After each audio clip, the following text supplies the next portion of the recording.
We find abstract art hard to love because we have to do so much thinking about it. But all we really need to think is that it's testing out modern changes. What passes, what lingers.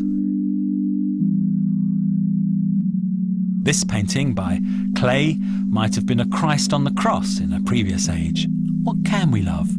Maybe religious-type yearnings connected to a vanished world of the natural and the simple, peasant decoration, rustic pots and embroidered patterns, conjured up by abstract art, an object of mystical veneration, not connected to God, because in modern life we no longer have everyone obeying one single absolute higher authority. We're modern materialists. We've learned to get happiness from the urban environment, to delight in its elegance and shimmer. But at the same time, we're uncertain because we know there's an inner light too. Could it be here in the abstract paintings of Paul Klee's contemporary, the Dutch artist Piet Mondrian? Mondrian's straight lines and rectangles and flat colours are all there in the look of the modern world. He really likes the grids of New York skyscrapers, that feeling of awe at regularity and endless mathematical order, and playful variations on order. He's excited by that look, but he's not actually picturing it. His paintings are not shorthand visual diagrams of skyscrapers.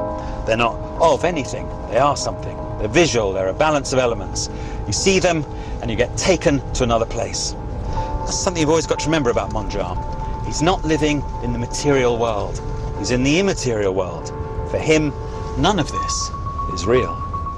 Mondrian is testing the idea that society can be perfected, that civilization advances. Really, he's testing purity.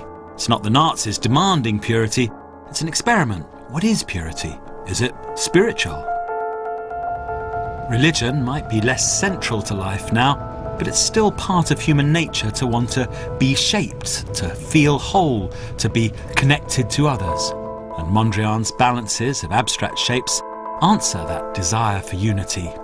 Looking at them, we could be in any civilization, any time, in the Museum of Modern Art or a 10th century mosque.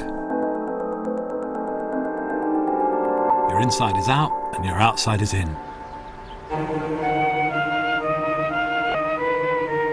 You can live inside the optimistic forms of a Mondrian. That's the vision of modern housing of the Swiss architect Le Corbusier, who designed this building in 1946.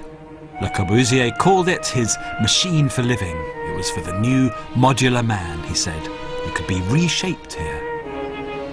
Live here, get calm, feel ordered. No longer weighed down by centuries of oppression. You're your own man now, your own modular man, with your own modular wife and kids, having modern, modular happiness. The future's bright with abstract squares. Or is it? Try looking out the window.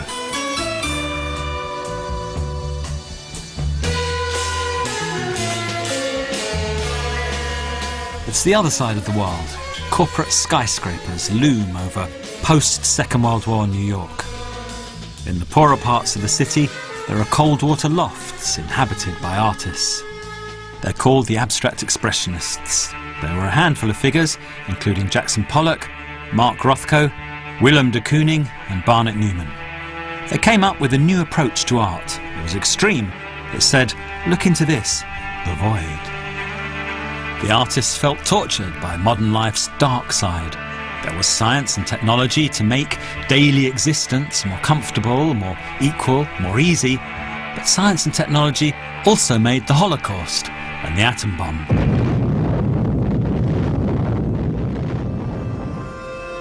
The artists were outcasts because they couldn't accept the values of consumerism that made humanity blind to its own self-destructive nature. They thought it wasn't their art that was strange, but reality. Reality had become neurotic. Modern life's a bust. Who are you going to call? The Abstract Expressionists. The main thing is they're abstract. The next thing is, what are they expressing?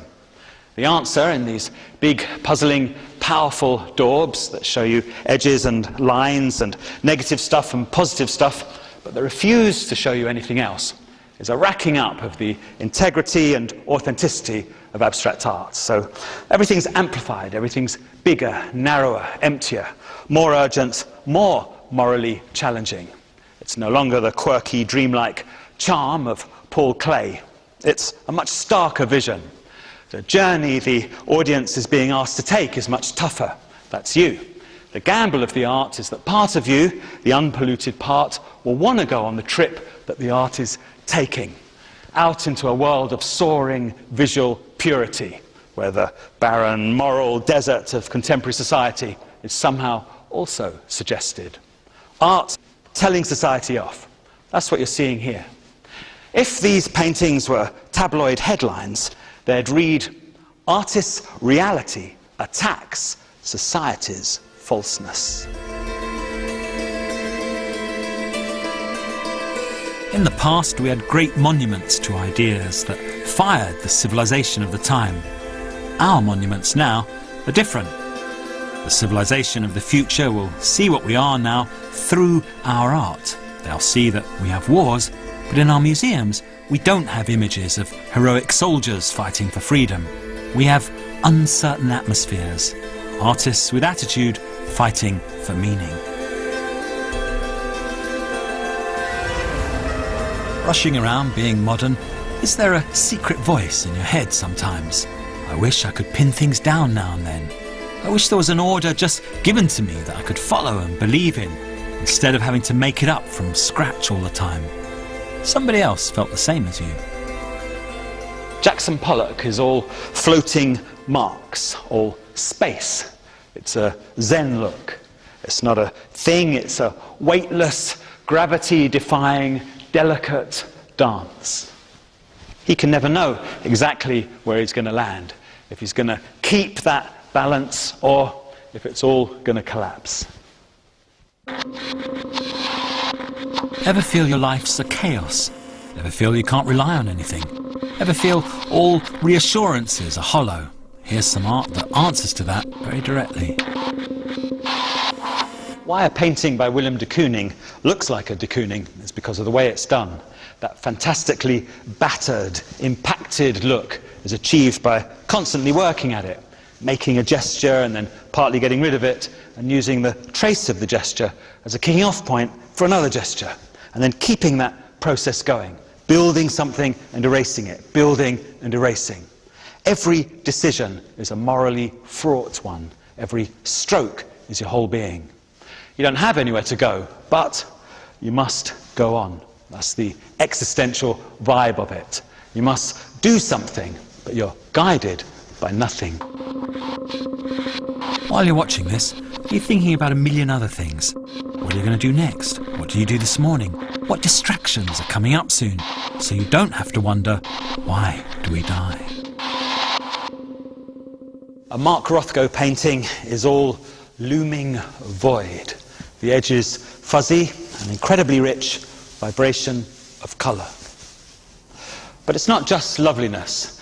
There's a sombre, dim, awful atmosphere of portentous happening, like you're being dragged back into something ancient and profound.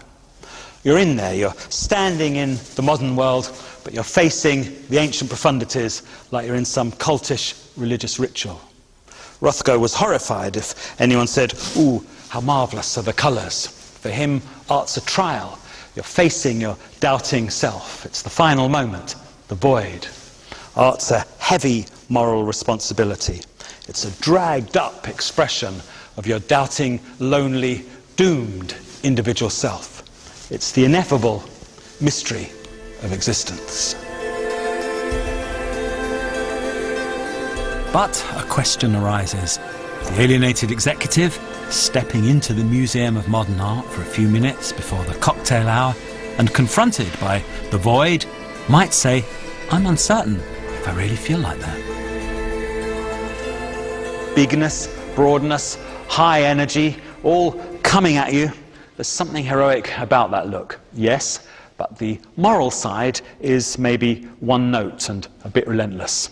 Coming up next, a new angle on uncertainty. If we're lost and adrift and fragmented and we don't believe in anything, Is that really so bad?